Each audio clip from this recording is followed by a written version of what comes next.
বিএনপির স্থায়ী কমিটির সদস্য আমির খসরু মাহমুদ চৌধুরী বলেছেন, আওয়ামী সরকারের ধ্বংসযজ্ঞ থেকে দেশ বাঁচাতে জাতীয় ঐক্যের বিকল্প নেই। ঢাকা রিপোর্টার্স ইউনিটিতে অন্তর্বর্তী সরকারের ১ মাস কেমন গেল, কেমন যেতে পারত শীর্ষক আলোচনায় আমির খসরু বলেন, সবাইকে এই অন্তর্বর্তী সরকারকে সহায়তা করতে হবে। দেশের জনগণের সিদ্ধান্ত নেবে বাংলাদেশ কোন পথে চলবে।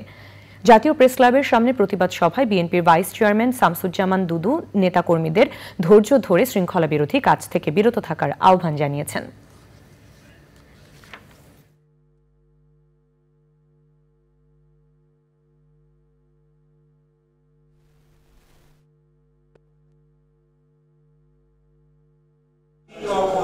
আমরা রাজনীতি করি, আমরা অনেক কথা বলি, অনেক বক্তব্য দিই, যার যার প্রেক্ষাপট থেকে আমাদের কথাগুলো বলি এবং বলবো।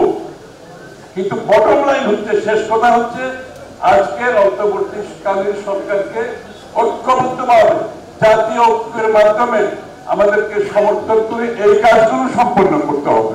যেই শক্তি বাংলাদেশকে ধ্বংস করে দিয়েছে রাজনৈতিকভাবে, অর্থনৈতিকভাবে, সামাজিকভাবে, সেই শক্তিকে যদি পরাহত করতে হয় জাতীয় ঐক্যের মাধ্যমে, যে ঐক্যমত সৃষ্টি হয়েছে সেটাকে আমরা অক্ষুণ্ণ রাখতে হবে।